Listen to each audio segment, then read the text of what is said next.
Hello everyone, welcome back.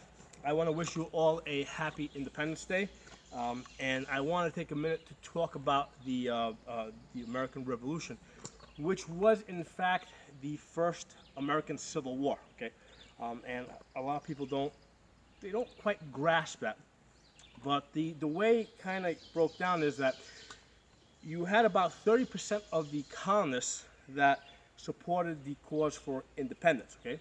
And then you had another 30%, okay, that were fiercely loyal to the British, okay? And in the middle, you had about 40% that didn't give a shit either way, okay? Um, so it's important to understand that it was not like all the colonists got together, united, and one voice basically, went and declared independence against the British government. That's not the way it went at all.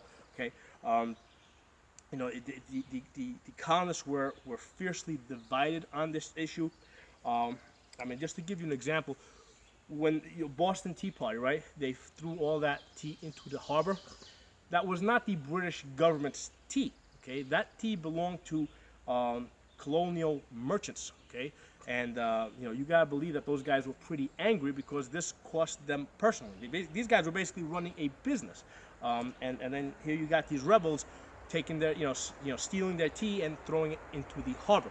Um, and this was the case throughout the colonies at different levels. Okay, you had many cases of basically gang violence.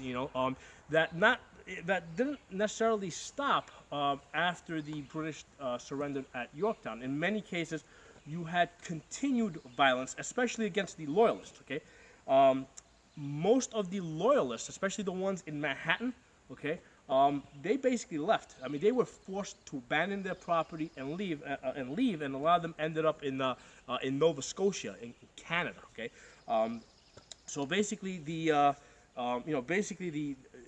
victors were in many cases pretty brutal to the guys that lost, the loyalists. Okay, so in many cases you had situations where family members were on different sides. Okay, now it was part of the British strategy because the British knew that they didn't have enough, that they couldn't bring enough soldiers here, to put down the rebellion. It was part of their strategy to recruit from among the colonists, in order to raise the army in order to put down this rebellion. So that was part of their strategy, and they gave all sorts of incentives to colonists that would fight for them. Okay.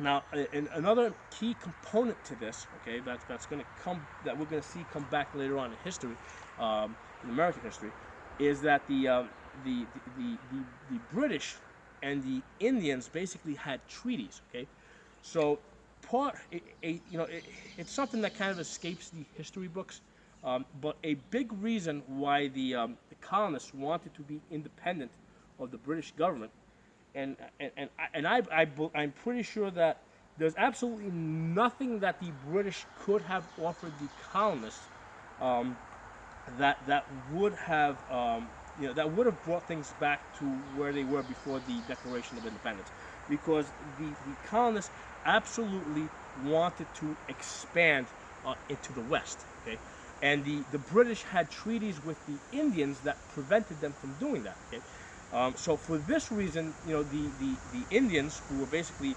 protecting their interests, actually fought with, and supported the British Army and the British government. Okay, so in many cases, you actually had you had colonists fighting against the British and the Indians. Now there were a few Indian tribes that did also side with the colonists, and that's basically politics, because you did have Indian tribes that hated each other. So basically, if the tribe that if you're an Indian tribe and the tribe that you hate is with the British, then that kind of, you can't go fight with those guys. So you have to kind of fight with the other side. There was a few Indian tribes that ended up fighting with the colonists. But for the most part, the most Indian tribes sided with the British because they were protecting their interests. Okay, and like I said, that was a big incentive. The colonists absolutely needed to break away from the British Empire because they had, they intended to expand. Okay. Now another thing to be aware of is that the colonists were at many times, the different colonies, right? There were whatever 13 colonies at the time. At many times they were at the point of almost going to war with each other, and the main issue was territory. Okay, because basically they were always fighting about, well, that land, out to the west, which state was going to claim it. Okay. And this is actually one of the immediate government that was set up after the American Revolution, right? The articles, they set up the Articles of Confederation. Okay, that government did two really important things.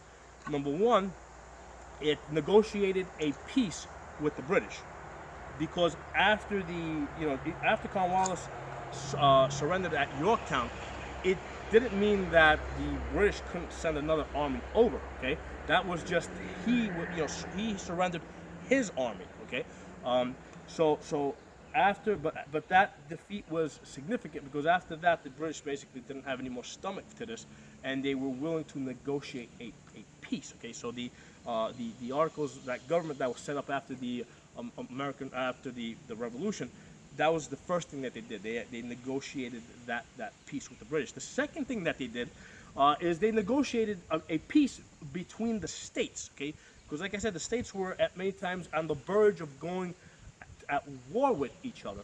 And one of the things that they agreed to is that the states could not possess land to the west. Okay, so basically all the land to the west, basically that would form its own territory, and eventually basically they would come into the whatever, the Confederation, because at that point there was no United States. It was a confederation of states. What would happen is those territories would remain independent, and eventually they might be admitted. Okay, so that was a big thing. They did not want the states claiming land to the west, because basically that was a receipt for war. Okay, because it was inevitable that the different states were going to fight over that territory. So they came up with this idea that no state is going to be taking any new land. That land was going to be independent. Okay, so that's also a significant thing. But the reason why I bring this up is I wanted to highlight that both before, during, and even after the American Revolution, the colonists were not like one big happy family. Okay, in many cases the states hated each other. Okay, particularly in that area of Maryland, Delaware. Okay, that area that we now call Washington D.C. Okay, the reason why Washington D.C. kind of exists is because basically that was a disputed land, and basically the agreement was that, you know what, none of the states in that area were going to have it. That was going to become its own separate territory, and that's where they were going to put the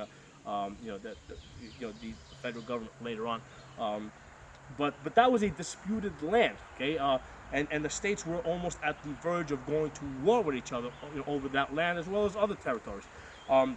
So that kind of gives you an idea into the mindset. They did not see, the colonists did not see themselves as united. The states saw themselves as fiercely independent, and then within the states, the people saw themselves as either loyalists to the British government, or they saw themselves as in favor of independence, or they just didn't care. Like I said, and the majority did not care as long as they had food on the table. Now, one of the things to keep in mind is that at the time, okay, especially while the American Revolution was being fought, armies basically lived off the land. Okay,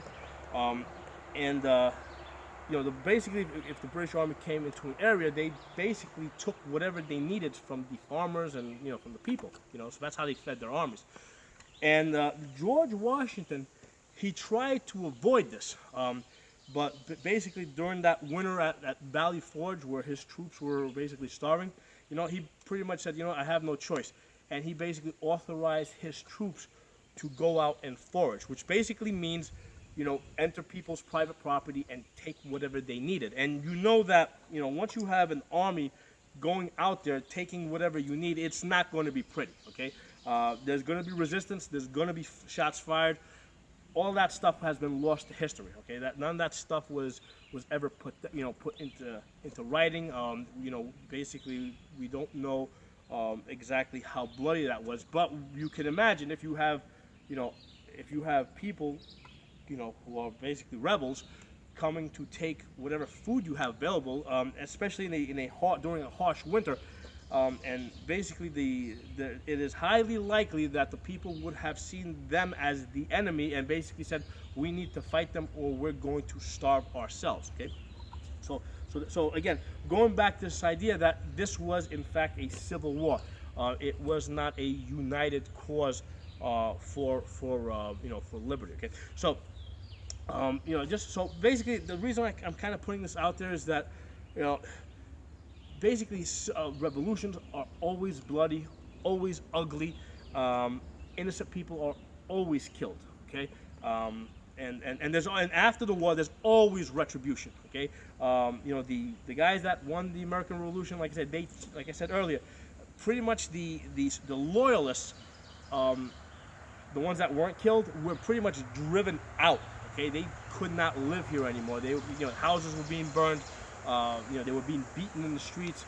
Life was really unpleasant for the loyalists. Okay, and it's not like these were like a tiny minority. This was a significant part of the population. Okay? One other thing I'd like to just bring to attention is that first shots fired at Concord and Lexington.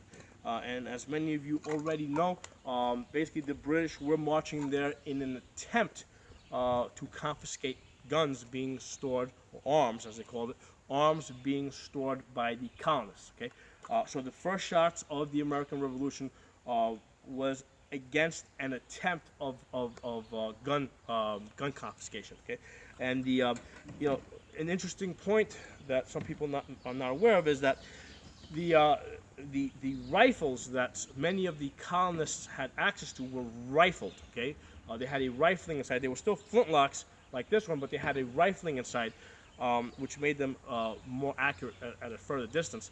And basically, they had access to superior, better than military grade firearms.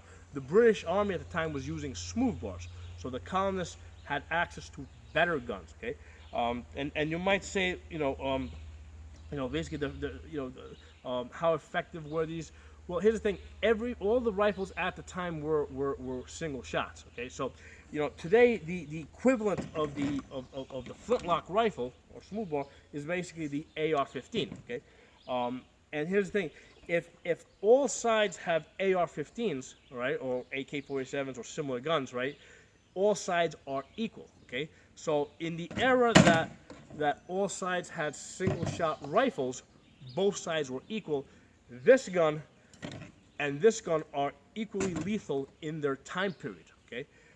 Likewise, in the era before flintlocks, when let's say if you go back 500-600 years before that, where basically only swords and pole arms and basically handheld weapons are being used. Okay. Again, if everybody is equally armed, everybody is equal. So so in the time period of swords and shield, everybody armed with sword and shield is equal. Okay, so basically these are, we have to be aware that at any given period in time, the best arms of the time make everybody equal who has those arms. Now, one of the things that I like to bring attention to is that, as you guys following my channel, you guys know that I'm a swordsman, right? I actually am a tournament fighter. I do sword and shield. I do two-handed swords. So I'm very skilled with medieval weapons and even Renaissance weapons. And one of the things I like to tell people is that because I also train people, okay? When I train people, it takes me a minimum of 6 months to a year to make somebody semi-competent with a sword, okay? And to get them really good, it usually takes about 2 years. I've been fighting for 15 years, okay? Okay, with a rifle, okay, even a flintlock, I can pretty much take anybody and make them a marksman um, with really within one training session. Okay, I can teach somebody how to line up the sights and hit their target and be effective. And the thing I like to explain to people is that if I train you, okay, with a sword, all right, I would have no problem having a duel with you, because basically, no matter how much training you get, within a short period of time, right? Let's say if I train you for a couple of days, even a week, even a month, okay? If I train you for a month with a sword, you have absolutely no chance of beating me, okay? Absolutely no chance. It's just because there's a lot of skill involved, okay? If I train you with a flintlock rifle, okay, one training session, I would not be willing to stand in front of you and have a duel with you. And the reason is because you have just as good a chance of shooting me with this as I have of shooting you with the same gun. And the same thing goes with this, okay? One training session with this, and I would not want to have a duel with you, okay? Because again, you have just as good a chance of killing me with this as I would of killing you with that in a duel, okay? So it's important to realize that there's when we get into the era of the flintlock musket, okay, something big happens, okay. Basically, what's happened is that we've entered an era where common people with very minimal training can use a military grade weapon effectively, okay. And it's no coincidence that the American Revolution happened at this time. The American Revolution could not have happened in an earlier period, in the time of swords, right, and pole arms, and the reason is because farmers, they don't have the time to train with these type of weapons, because it takes a lot of training to be good with a sword, okay. But when we get into the era of the flintlock rifle, where it takes just a little bit of training to be pretty good with this, okay, all of a sudden, farmers are just as effective with this as British professional soldiers, okay. So that's important for you guys to know. The gunpowder makes everybody equal. Okay, it's no longer dependent on years of training. Okay, it's just like with the bow and arrow. I mean, with the bow and arrow was probably better than this. Okay, the bow and arrow basically could be fired faster, right? You could fire more shots faster, and it was probably more accurate at a longer distance. And I do archery, so I know. The reason why not British, but European armies switched over to muskets and firearms is not because they were better than the longbows and different bows that they were using throughout Europe. It's because it was easier to train people with it. Okay, so that's an important thing to consider. That the American Revolution happened as a direct result of American farmers having access to cheap firearms that they can learn to use in a very short period of time. So that all said, if you guys have any questions or comments or anything you'd like to add, please do so. If you're not a member, subscribe. I look forward to seeing you guys next time. And again, enjoy the 4th of July.